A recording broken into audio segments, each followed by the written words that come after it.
They can be found everywhere, in our neighborhoods and communities, places of work, restaurants, elder care centers, nail salons, agricultural fields, and hotels. They are the hidden victims and survivors of human trafficking. My dear brothers and sisters, today I am releasing my first pastoral letter as the Bishop of Harrisburg, which is focused on this form of modern-day slavery. I have learned in the last year and a half as your bishop that the problem of human trafficking throughout the counties of the Diocese of Harrisburg is far more serious than many of us want to recognize. Along our highways and interstates, in our communities, and among our neighbors, there are persons literally enslaved to labor without the means of paying off imposed debts, forced into acts that degrade the sacred dignity of their humanity, and treated as chattel. They are often hidden from sight, but their suffering cries out to heaven.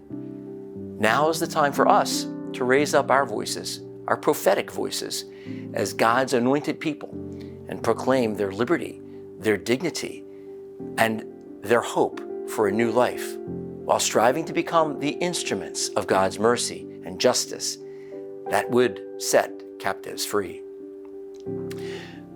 But who are these victims? They are men and women, adults and children, U.S. citizens and foreign nationals alike. Victims and survivors include every demographic, and they're being abused and exploited right here in the territory of our diocese, in our neighborhoods. In recent times, the Church has reaffirmed her commitment to addressing human trafficking and helping to bring those enslaved to freedom and wholeness. In a declaration on human dignity, the Dicastery for the Doctrine of the Faith teaches clearly that, quote, human trafficking must also be counted among the grave violations of human dignity. While it is not a new phenomenon, it has taken on tragic dimensions before our eyes. Pope Francis has strongly denounced human trafficking, saying the, quote, trade in people is a vile activity, a disgrace to our societies that claim to be civilized, and that the Church is renewing her urgent appeal that the dignity and centrality of every individual must always be safeguarded.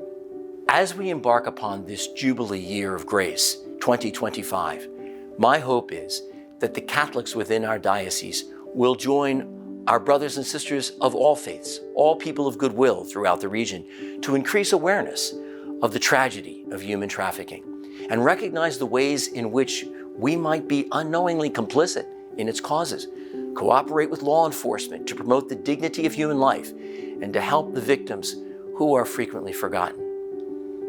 Now is the time for Catholics to raise our voices anew in solidarity with the voiceless who suffered the indignity of human enslavement.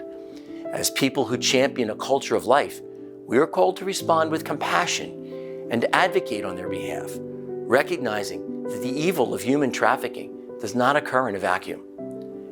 Our nation, built upon the principles of life, liberty, and the pursuit of happiness, continues to bear the responsibility to safeguard those principles. We, as pilgrims of hope and as citizens of this land, recognize that upholding such principles falls upon our shoulders as we seek to put our faith into action and to respond to the problems of our times with the grace that comes from the gospel and from our baptismal call. To paraphrase the words of the prophet Isaiah, the Spirit of the Lord is upon us to proclaim a year of favor. He has sent us to bring good news to the poor, to bind up the brokenhearted, to proclaim liberty to the captives, release to the prisoners.